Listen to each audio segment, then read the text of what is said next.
Hello friends, आज हम पढ़ने वाले हैं चैप्टर 2 भारत का भौगोलिक स्वरूप। और ये जो है 9th क्लास का है। इसके आगे के जो क्वेश्चन है वो हम फर्स्ट पार्ट में देख चुके हैं।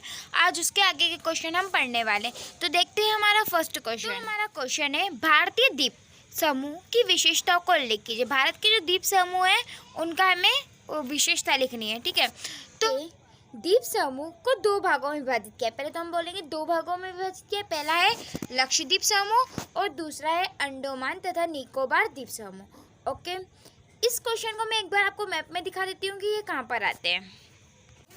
ठीक है, तो मैप में जो है वो लक्षद्वीप जो है वो यहाँ पर आता है। हमारा लक्षद्वीप कहाँ पर आता है? यहाँ पर आता है। और अंडमान जो निकोबार है, अंडमान निकोबार द्वीप समूह वो यहाँ पर आता है। ठीक है, तो हमें हर चीज़ की स्थिति मैप में भी पता होनी चाहिए। तो मैप में सबसे नीचे जो है ये आते हैं। ओके, लक्षद्वीप कहाँ पर आता है, लेकिन अब इसके बारे में हम पढ़ते हैं। तो ये द्वीप जो है प्रवल से निर्मित होते हैं। किससे निर्मित होते हैं? प्रवल से। और इनका क्षेत्रफल कितना होता है? 32 किलोमीटर का इनका क्षेत्रफल है। ओके, मतलब ये जो द्वीप समूह है लक्षद्वीप, यहाँ पर बहुत सारे जीव जंतुओं की जो है प्रजातियाँ पाई जाती हैं। अब हम हमारे निकोबार द्वीप समूह। तो अब इस द्वीप समूह में क्या है? यह जो द्वीप समूह है ये उत्तर से दक्षिण की ओर फैला हुआ है। ठीक है, और दो भागों में विभाजित है। अब इसे भी दो भागों में विभाजित किया है। पहला है उत्तर में अंडमान और दक्षिण में निकोबार। ठीक है, अंडमान कहाँ पर है? उत्तर में। और दक्षिण में क्या है? निकोबार। उसके बाद है ये द्वीप जल में पर्वतों का हिस्सा माने जाते हैं। ठीक है, इन्हें पर्वतों का हिस्सा भी माना जाता है। उसके बाद आगे पढ़ते हैं हम। यहाँ की जो जलवायु है वो कैसी पाई जाती है? विषुवत पाई जाती है। ठीक है, उसके बाद यहाँ भी जैन जंतु जो है उनकी भिन्नता पाई जाती है। मतलब बहुत सारी जनजातियाँ पाई जाती है। और जो कि हमारे देश की ये जो द्वीप है ये हमारे देश की सुरक्षा के लिए महत्वपूर्ण माने जाते हैं। ओके, तो हमने दो द्वीप देखे। एक देखा हमने लक्षद्वीप समूह, दूसरा अंडमान और निकोबार। ठीक है, अब हम देखेंगे हमारा नेक्स्ट क्वेश्चन। क्वेश्चन है छोटा सा है, भूगर्भीय प्लेटें कौन सी होती है? तो भूगर्भीय इसका नाम से पता चला है। भूगर्भीय मतलब पृथ्वी के अंदर वाली। ठीक है, तो पृथ्वी के अंदर से उठने वाली सवर्ण तरंगे के कारण भूपृष्ठ कई बड़े बड़े खंडों में विभाजित हो जाता है और इन्हें ही भूखंडों को भूगर्भीय प्लेटें कहते हैं। मतलब भूमि के अंदर जो भी हलचल होती है उससे क्या होता है? बड़े बड़े खंडों में बढ़ जाता है और उससे क्या होती है? भूगर्भीय प्लेटें जो है वो बनती है और इन्हें ही भूगर्भीय प्लेटें कहा जाता है। ओके, अब हमारा नेक्स्ट क्वेश्चन है, आज के द्वीप गोंडवाना लैंड के भाग है। तो आज के कौन कौन से ऐसे महाद्वीप है जो किसका भाग है? तो पहला दक्षिणी अमेरिका, दक्षिणी अफ्रीका, प्रायद्वीप भारत और ऑस्ट्रेलिया व गोंडवाना लैंड के भाग है। ये जो है ये इतने सारे इनके भाग है। उसके बाद है हमारा क्वेश्चन है हिमालय। जो हिमालय पर्वत है वो भारत के लिए कैसे वरदान है, हमें इसके कारण बताना है। ठीक है, तो पहला क्या, ये भारत को अजीविक सीमा प्रदान करता है। आपको पता होगा कि ये भारत की एक सीमा या फिर एक दीवार के रूप में रक्षा करता है। ओके, उसके बाद जो मानसूनी हवा है उसको रोकता है। ओके, और ये रोककर भारत में वर्षा का कारण बनता है। भारत में जो भी तेजी से हवाएं आती है उन्हें क्या करता है? हिमालय पर्वत रोकता है। और रोकता है तो उससे क्या होती है? भारत में वर्षा होती है। उसके बाद सदानीरा नदियों का एकमात्र स्रोत है। आपको पता है हिमालय से निकलने वाली जो नदी है वो सदाबहार रहती है। मतलब उसमें हर मौसम पानी रहता है।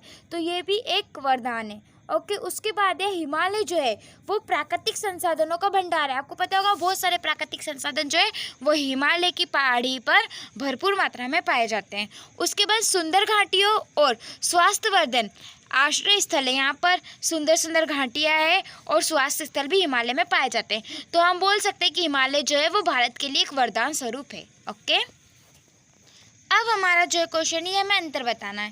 ठीक, तो पहला है अपसारी व अभिसारी। तो हमने ये पहले पार्ट में भी पढ़ा है कि क्या होता है। तो अपसारी में क्या होता है? प्लेटें एक दूसरे के पास आती है। ठीक है, जिससे कि क्या होता है? अपसारी परिसीमन का निर्माण होता है। उसके बाद है अभिसारी। क्या है? तो अभिसारी में क्या होता है? इसमें प्लेटें जो है एक दूसरे से दूर हो जाती हैं।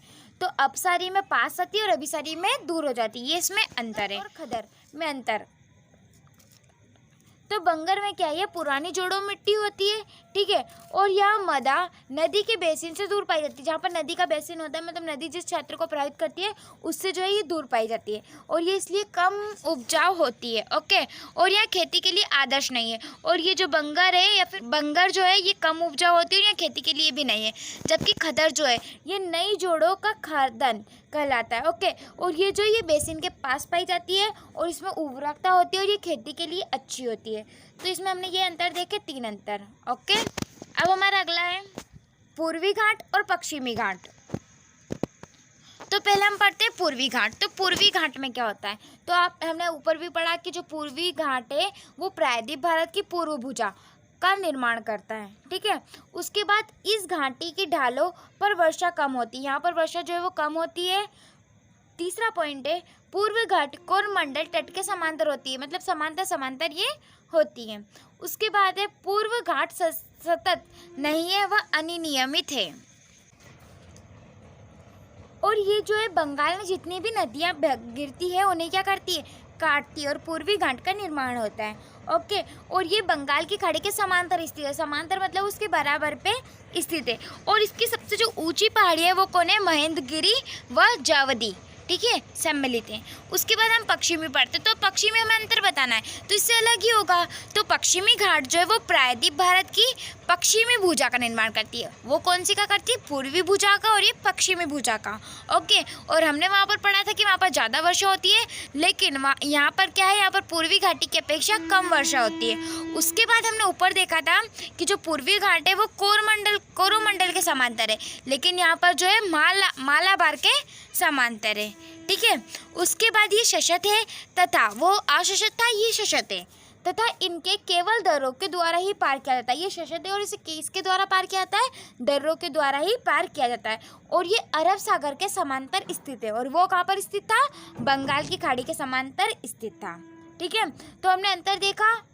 उसके बाद हमारा लास्ट है, इसकी सबसे ऊंची कौन सी चोटी है, तो मुंडी, ठीक है, और डोटा बेटा सम्मिलित है। ये सबसे इसकी ऊंची जो है चोटियाँ है। तो हमने अंतर देख लिया। ठीक है, आपको अंतर में कंफ्यूज नहीं होना है, पूर्वी घाट में पूर्वी घाट का देखना है और पश्चिमी घाट में पश्चिमी घाट का देखना है। हमारा जो चैप्टर था वो यहीं खत्म होता है। अब हम नेक्स्ट चैप्टर नेक्स्ट वीडियो में पढ़ेंगे। ओके।